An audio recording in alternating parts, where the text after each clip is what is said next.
عثمان غنی رضی اللہ تعالیٰ عنہ وہ عظیم صحابی ہیں جن کی کوشش یہ ہوتی تھی کہ میں کسی نہ کسی طریقے سے اپنے آقا کو راضی کر سکوں.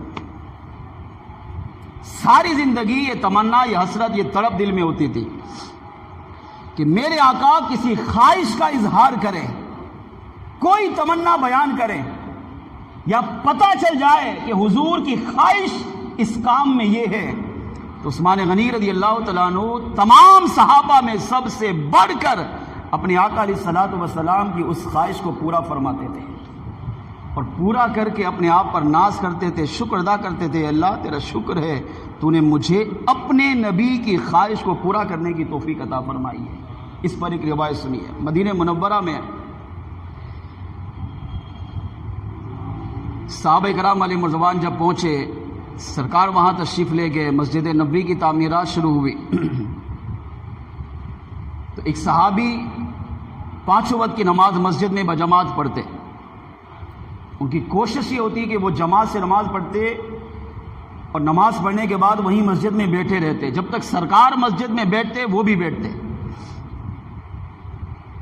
کچھ دن ان کے ایسے آئے کہ فجر کی نماز پڑھنے کے بعد جیسے ہی سرکار سلام پھیرتے یہ چلے جاتے، دعا نہیں مانگتے تھے.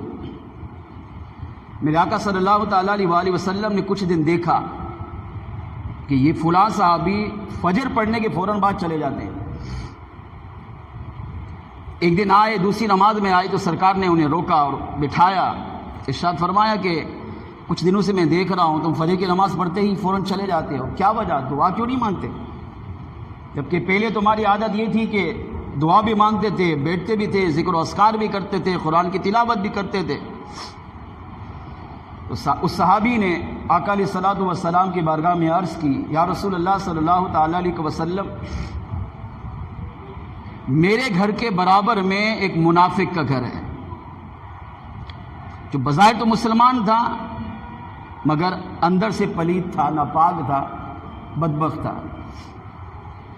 اس کے گھر میں کھجور کا درخت ہے، اس کی شاخیں میرے گھر میں آتی ہیں، اور رات جب ہوا چلتی ہے تو کھجور ٹوٹ کر اپنی شاخوں سے گر کر میرے گھر میں پڑی ہوتی ہے.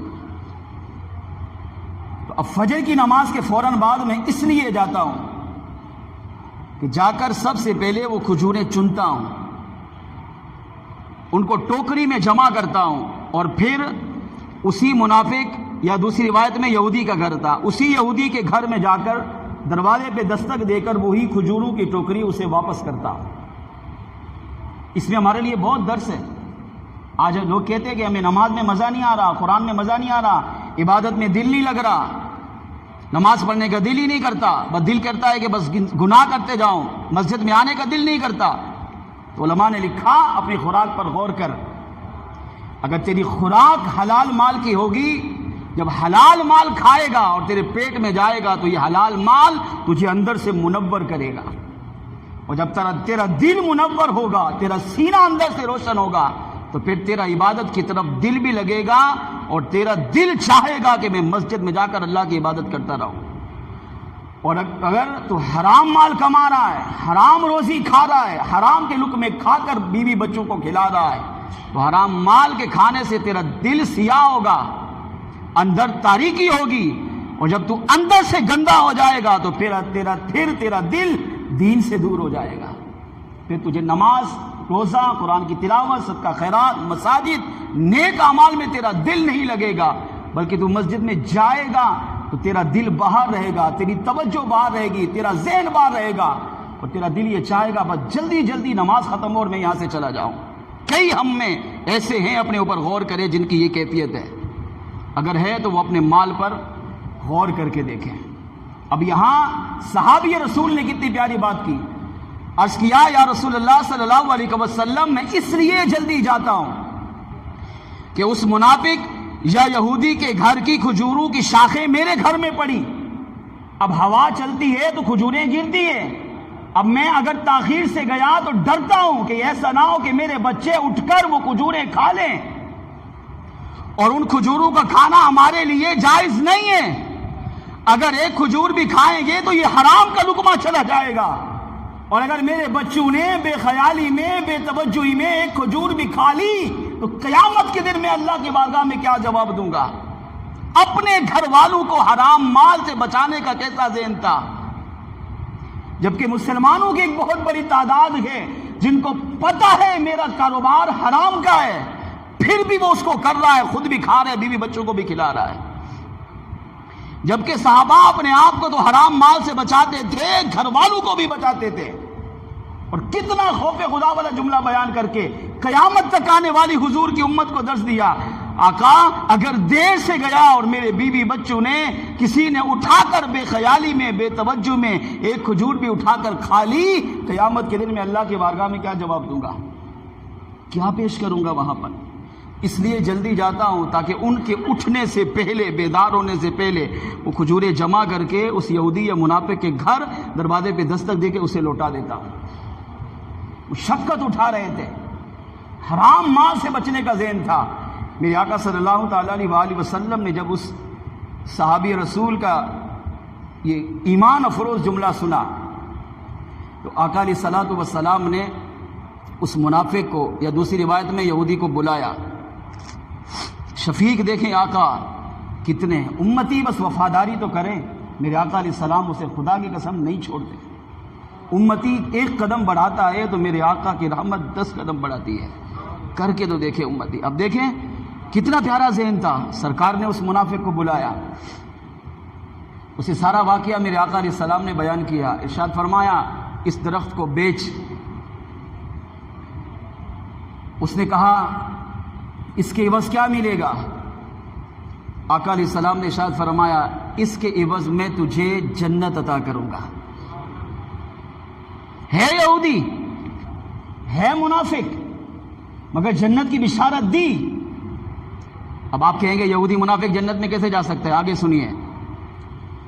آقا علیہ السلام نے فرمایا جنت کی بشارت دیتا ہوں، اگر تو یہ دے گا اس کے بدلے جنت میں باغ بھی دوں گا اور تجھے جنت میں بھی داخل کروں گا. منافق تھا، اور یہ منافق اندر سے بدبخت ہوتا ہے. اس نے کہا میں نے اس درخت کو نہیں بیچنا. آقا علیہ السلام نے شاید فرمایا دیکھیں تمہارے درخت کی وجہ سے میرے صحابی کو تکلیف ہو رہی ہے. وہ روزانہ صبح جاتا ہے، کھجوریں اٹھاتا ہے، جمع کرتا ہے، چنتا ہے، تو میں گھر واپس لوٹاتا ہے. اس سے بڑا صادق امین کون ہوگا؟ اس سے بڑا سچا کیا ہوگا؟ تو اسے تکلیف ہو رہی ہے اور اسے ڈر ہے کہ اگر تمہاری درخت کی گری ہوئی کھجوریں ان کے بچوں نے کھا لی تو وہ قیامت کے دن کیا منہ لے کر جائے گا، اللہ کو کیا جواب دے گا. وہ اللہ کی پیشی سے ڈرتا ہے. تو تم یہ درخت اسے بیچو اور تمہارے گھر لگا ہے، تم بھی اسی کوئی کھجوریں کھا لینا، یہ بھی کھا لے گا، لیکن مالک یہ بن جائے گا، تمہیں بھی اجازت دے دے گا، تم بھی کھاتے رہنا، تمہارے بیوی بچے بھی کھائیں گے، یہ بھی کھائے گا. مگر اس نے انکار کر دیا. اب اس سے بڑا انعام کیا ہوگا؟ جنت میں باغ اور جنت کی بشارت. مگر بدبخت تھا، اس نے کہا نہیں میں نہیں دوں گا. یہ چلا گیا یہاں سے. میرے آقا صلی اللہ تعالیٰ علیہ وآلہ وسلم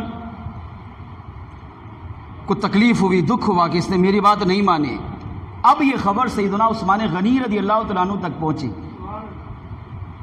آپ موجود نہیں تھے مگر یہ خبر عثمان غنی تک گئی کہ ایسے ایسے سارا واقعہ انہیں بتایا گیا. عثمان غنی رضی اللہ تعالیٰ عنہ فوراً اپنے گھر سے اٹھے، باہر نکلے اور اس منافق یا یہودی کے مکان پر گئے، دروازے پہ دستک دی. وہ باہر نکلا، اس نے کہا یہ اپنے کھجور کا درخت بیچو. اس نے کہا میں نہیں بیچوں گا. آپ نے فرمایا منہ مانگی قیمت دوں گا. جانتے تھے یہ بدبخت ہے. جب یہ امام الانبیاء کی بارگاہ میں گیا اور سرکار نے اتنے بڑے انعام دیے، جنت بھی دوں گا، جنت کا باغ بھی عطا کروں گا، مگر بدبختوں کے نصیب میں یہ نہیں ہوتا. عثمان غنی رضی اللہ عنہ نے فرمایا کہ تو جو مانگے گا میں دوں گا، جو قیمت طے کرے گا وہ دوں گا. اس نے کہا جو مانگوں گا آپ دیں گے؟ آپ نے شاید فرمایا ہاں دوں گا. منافق نے کہا اگر اس کی قیمت مجھے دینا چاہتے ہیں تو مدینے میں آپ کا جو فلاں باغ ہے وہ اس کی قیمت میں مجھے دے دو. عثمان غنی رضی اللہ تعالیٰ عنہ امیر ترین صحابی تھے اور مدینے میں سب سے بڑا اور سب سے مہنگا باغ آپ کا تھا، آج بھی موجود ہے. اس نے اس باغ کی طرف اشارہ کر کے کہا مدینے میں فلاں باغ جو سب سے مہنگا، سب سے بڑا، سب سے اعلیٰ ہے، آپ وہ سارے کا سارا باغ مجھے دو اور اس کے بدلے میں یہ کھجور کا درخت آپ کے حوالے کروں گا۔ عثمان غنی رضی اللہ تعالیٰ عنہ نے جب یہ سنا تو سوچا نہیں، فرمایا دیا، وہ سارا باغ تجھے دیا، یہ کھجور کا درخت لے لیا۔ جب یہ جملہ اس منافق نے سنا تو ہنسنے لگا، کیکے لگانے لگا۔ اس نے کہا اے عثمان، لگتا ہے کہ آج آپ کی عقل چلی گئی، آپ کا دماغ کام نہیں کر رہا، آپ نے آج بہت گھاٹے کا سودا کیا، آپ نے آج مجھ سے دھوکہ کھایا۔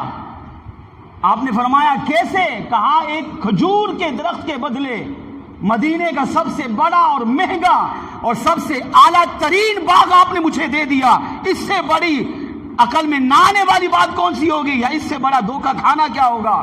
مگر عثمان غنی رضی اللہ تعالیٰ عنہ کا ایمان افروز جملہ سنیے، آپ نے ارشاد فرمایا نادان، مجھے عقل تو آج ہی آئی ہے، میں نے آج دھوکہ نہیں کھایا، آج میں نے بہت بڑا سودا کیا ہے۔